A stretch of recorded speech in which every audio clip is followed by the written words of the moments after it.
তারা এসে পড়ল সন্ধ্যার আগে আগে। বিরাট একটা দল, মার্চ টার্চ কিছু না, এলোমেলোভাবে হেঁটে আসা।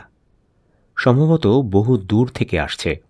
ক্লান্তিতে নুয়ে পড়ছে এক একজন, ঘামে মুখ ভেজা, ধূলি ধূসরিত খাকি পোশাক। গ্রামের লোকজন প্রায় সবাই লুকিয়ে পড়ল, শুধু বদি পাগলা হাসি মুখে এগিয়ে গেল। মহানন্দে চেঁচিয়ে উঠল, বিষয় কি গো? পুরো দল থমকে দাঁড়ালো মুহূর্তে। বদি পাগলার হাতে একটা লাল গামছা। সে গামছা নিশানের মতো উড়িয়ে চেঁচালো, কই যান গো আপনারা? এমন অদ্ভুত ব্যাপার সে আগে কখনো দেখেনি। মেজর সাহেবের চোখে সানগ্লাস। তিনি সানগ্লাস খুলে ফেলে ইংরেজিতে বললেন, লোকটা কি বলছে? রফিক উদ্দিন সঙ্গে সঙ্গে বলল, লোকটা মনে হচ্ছে পাগল। আমাদের সব গ্রামে একটা করে পাগল থাকে। তাই নাকি? জি স্যার। বুঝলে কি করে পাগল? রফিক উদ্দিন চুপ করে গেল। মেজর সাহেবের খুব প্যাঁচানো স্বভাব, একটি কথার 10টি অর্থ করেন। বদি পাগলাকে দেখা গেল ছুটতে ছুটতে আসছে, তার মুখ ভর্তি হাসি। রফিক ধমকে উঠল, হাই, কি চাস তুই? বদি পাগলার হাসি আরও বিস্তৃত হল। রফিক কপালের ঘাম মুছল, সরু গলায় বলল, লোকটা স্যার পাগল। আমাদের সব গ্রামে একটা একটা করে। এই কথা তুমি আগে একবার বলেছ, একই কথা 2-3 বার বলার প্রয়োজন নেই। রফিক ঢোক গিলল। মেজর সাহেব ঠান্ডা গলায় বললেন, এই জায়গাটা আমার পছন্দ হচ্ছে, কিছুক্ষণ বিশ্রাম করা যাক, সবাই টায়ার্ড। মাইল 5 গেলেই স্যার নবীনগর, খুব বড় বাজার, পুলিশ ফাঁড়ি আছে। সন্ধ্যা নামার আগে আগে নবীনগর চলে যাওয়া ভালো। কেন, তুমি কি ভয় পাচ্ছ? যে না স্যার, ভয় পাবো কেন? মেজর সাহেব দলটির দিকে তাকিয়ে কিছু একটা বললেন। মৃদু সাড়া জাগল। নিমিষের মধ্যে ছড়িয়ে ছিটিয়ে বসে পড়ল সবাই। মাথা থেকে ভারী হেলমেট খুলে ফেলতে লাগল। মেজর সাহেব নিচু স্বরে বললেন, পাগলটাকে বেঁধে ফেলতে বলো। তিনি কাঠের একটি বাক্সের উপর বসে পাইপ ধরালেন। খাকি পোশাক পরা কারো মুখে পাইপ মানায় না, কিন্তু এই মেজর অসম্ভব সুপুরুষ, তার মুখে সব কিছুই মানায়। পাগলটাকে আমগাছের সঙ্গে বেঁধে ফেলা হলো। তার কোনো আপত্তি দেখা গেল না, বরং কাছাকাছি থাকতে পারার সৌভাগ্যে তাকে আনন্দিতই মনে হলো। কেউ তার দিকে তেমন নজর দিল না। এরা অসম্ভব ক্লান্ত, এদের দৃষ্টি নিরাসক্ত ও ভাবলেশহীন।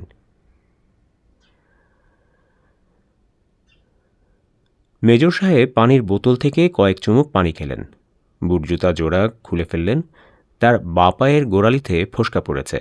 রফিক বলল, ডাব খাবেন স্যার?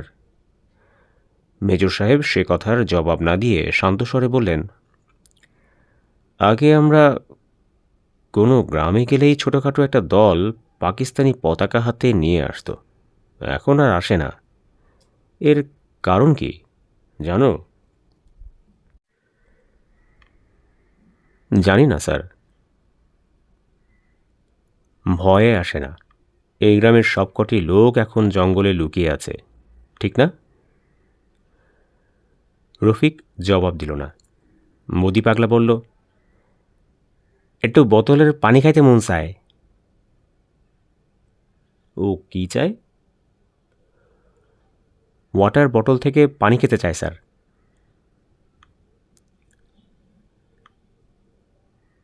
গ্রামের সবাই পালিয়ে গেলেও আজিজ মাস্টার যেতে পারেনি, কারণ ঘোনাপাতা থেকে তার ছোট বোন এসেছিল। আজ সকাল থেকেই তার প্রসব ব্যথা শুরু হয়েছে। এরকম একজন মানুষকে নিয়ে টানাটানি করা যায় না। তবু দুবার বলল, ধরাধরি কইরা নাওডাত নিয়া তুললে শ্যামগঞ্জ লইয়া যাওয়া যায়। তার জবাবে আজিজ মাস্টারের মা তার কাপুরুষতা নিয়ে কুৎসিত একটা গাল দিয়েছেন। ঠ্যাং ভাঙা বিড়ালের সঙ্গে তুলনা করেছেন। আজিজ মাস্টার প্রতিবাদ করেনি, কারণ কথাটি সত্যি। সে বড়ই ভীতু। গ্রামে মিলিটারি ঢুকেছে শোনার পর থেকে তার ঘন ঘন প্রস্রাবের বেগ হচ্ছে। সে বসে আছে উঠোনে এবং সামান্য শব্দেও দারুণভাবে চমকে উঠছে। মাস্টার, বাড়িতে আস? ক্যাডা? আমরা। খবর হুনছ? বদি পাগলারে বাইন্দা রাখছে আম গাছে। হুনছি। নীলগঞ্জের মুরব্বীদের কয়েকজন শঙ্কিত ভঙ্গিতে উঠে এলো উঠোনে। তোমার তো একটু যাওন লাগে মাস্টার। কই যাওন লাগে? দবির মিয়া তার উত্তর না দিয়ে নিচু গলায় বলল, তুমি ছাড়া কে যাইব? তুমি ইংরেজি জানো, শুদ্ধ ভাষা জানো। মিলিটারির কাছে যাইতে কন? হ। আমি গিয়া কি করতাম? গিয়া কইবা এই গ্রামে কোনো অসুবিধা নাই, পাকিস্তানের নিশানাটা হাতে লইয়া যাইবা, বয়ের কিছু নাই।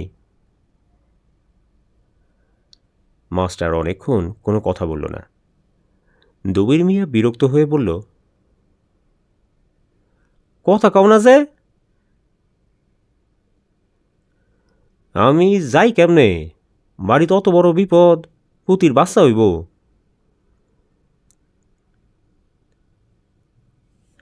তোমার তো কিছু করণের নাই মাস্টার, তুমি ডাক্তারও না, কবিরাজও না। মাস্টার ক্ষীণস্বরে বলল, পাকিস্তানের পতাকা পায়াম কই? কেন, স্কুলের পতাকা কি করলা? ফালাইয়া দিছি। ফালাইয়া দিছ কেন? মাস্টার জবাব দেয় না। দবির মিয়া রাগী গলায় বলে, আয়ে পাশ করলে কি হইব মাস্টার, তোমার জ্ঞান বুদ্ধি হয় নাই। পতাকাটা তুমি ফালাইয়া দিলা কোন আকেলে? অহন কি আর করবা, যাও খালি হাতে।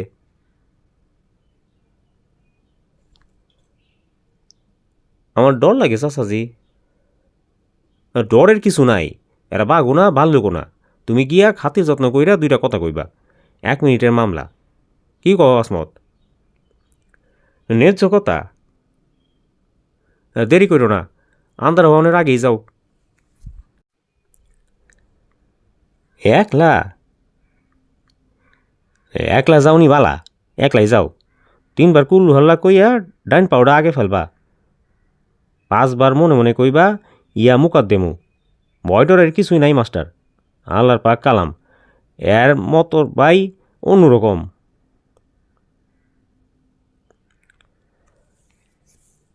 আজিজ মাস্টার মাথা নিচু করে বসে রইল। তার আবার প্রস্রাবের বেগ হয়েছে। ঘরের ভেতর থেকে পুতি কুকু করছে। প্রথম পোয়াতি, খুব ভোকাবে। বইনটারে এমন অবস্থায় ফালাইয়া কেমনে যাই? এইটা কি কথা? তুমি ঘরে থাইকা করবাটা কি? বেকুবের মতো কথা কও খালি, পুরো দেহি। আজিজ মাস্টার উঠল।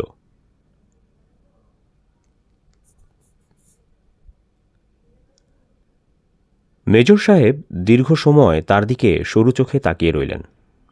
অন্ধকার হয়ে আসছে, তার মুখের ভাব ঠিক বোঝা যাচ্ছে না। তিনি বসে আছেন কাঠের একটি বড় বাক্সের ওপর, পা দুটি ছড়ানো। মেজর সাহেব পরিষ্কার বাংলায় বললেন, কি চাও?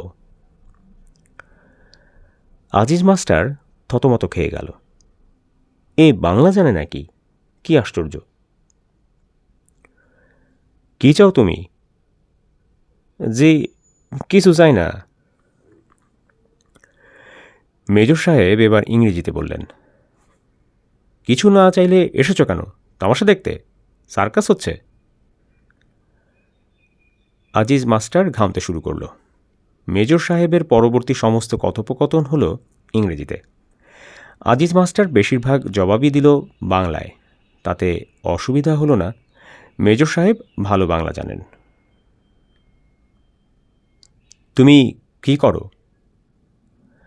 আমি এখানকার স্কুলের প্রাইমারি স্কুলের টিচার। এখানে আবার স্কুলও আছে নাকি? জি স্যার। আর কি আছে? একটা মসজিদ আছে। শুধু মসজিদ? মন্দির নাই? পূজা হয় না যেখানে? জি না স্যার। ঠিক করে বলো, মন্দির আছে কি না? নয় স্যার। মেজর সাহেব পাইপ ধরালেন।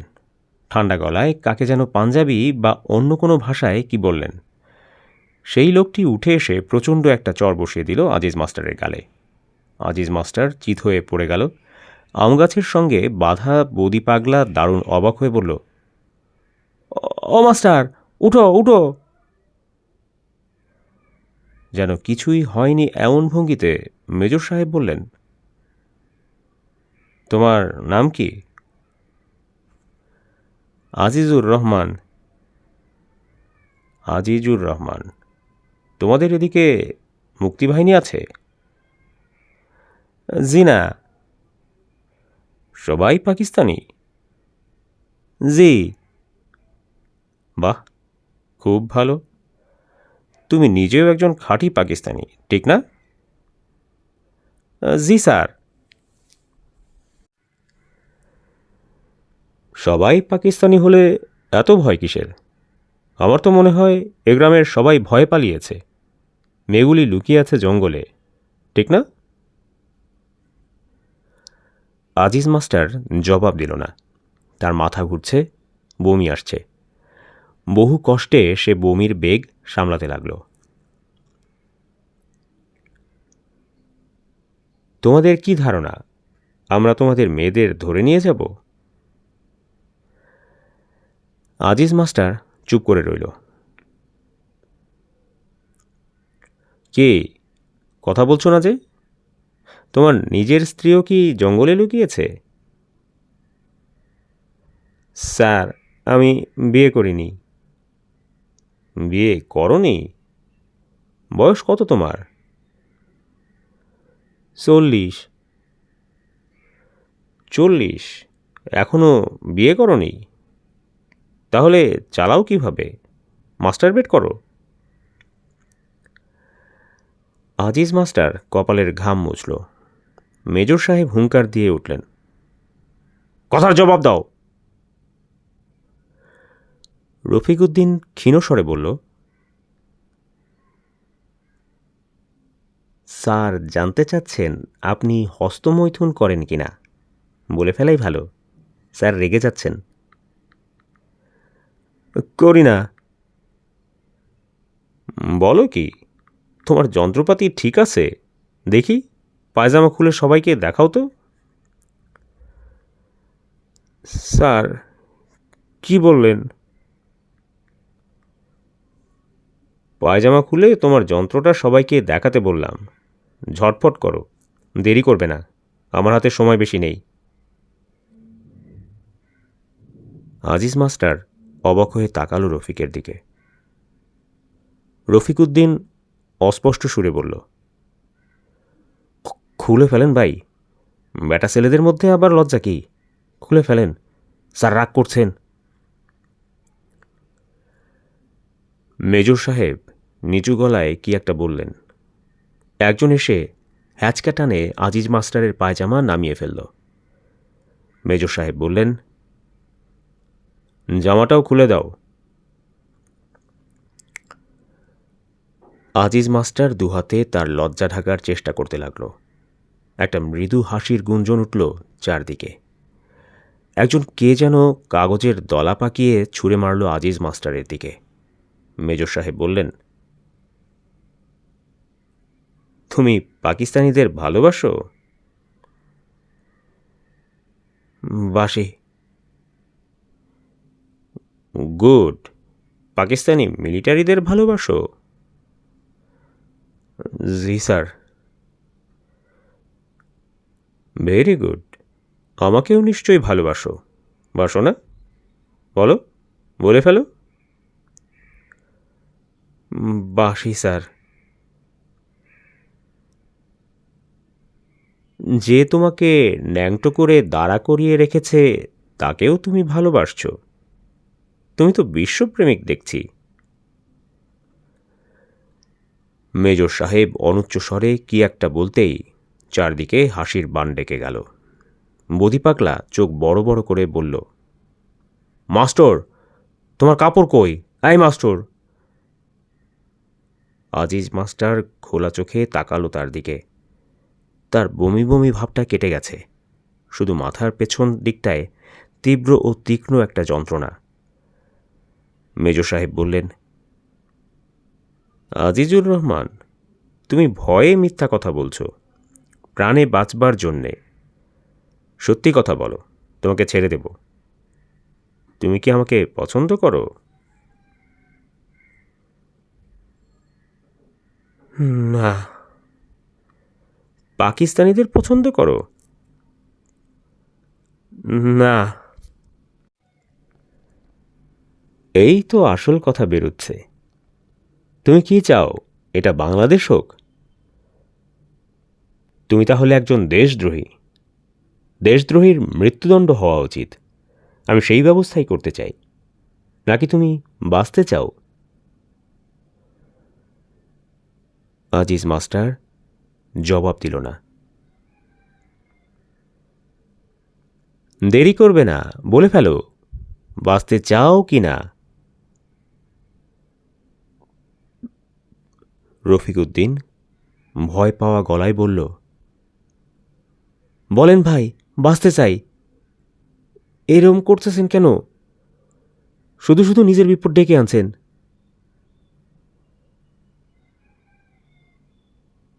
বদি পাগলা আবার কথা বলে উঠল, ও মাস্টার, কাপড় পিন্দো, তুমি ন্যাংটা। আজিজ মাস্টার নড়ল না। মেজর সাহেব বললেন, কাপড় পরো, কাপড় পরে আমার সামনে থেকে বিদায় হয়ে যাও। Clear out. আজিজ মাস্টার কাপড় পরল না। হঠাৎ একদলা থুথু ফেলল। সেই থুথু মেজর সাহেবের ডান পায়ের হাঁটুর কাছে এসে পড়ল। মেজর সাহেব চোখ তুলে তাকালেন। চারদিকে কোনো শব্দ নেই। আজিজ মাস্টার এগিয়ে এসে আরেক দলা থুথু ফেলল। সেই থুথু মেজর সাহেবের শার্টে এসে পড়ল। তিনি শান্ত স্বরে বললেন, যথেষ্ট বিশ্রাম হয়েছে, এবার আমরা রওনা হব। সৈন্যদল মার্চ করে এগুচ্ছে। মেজর সাহেবের মুখ অসম্ভব বিবর্ণ। পেছনে মাথা উঁচু করে দাঁড়িয়ে আছে একজন নগ্ন মানুষ।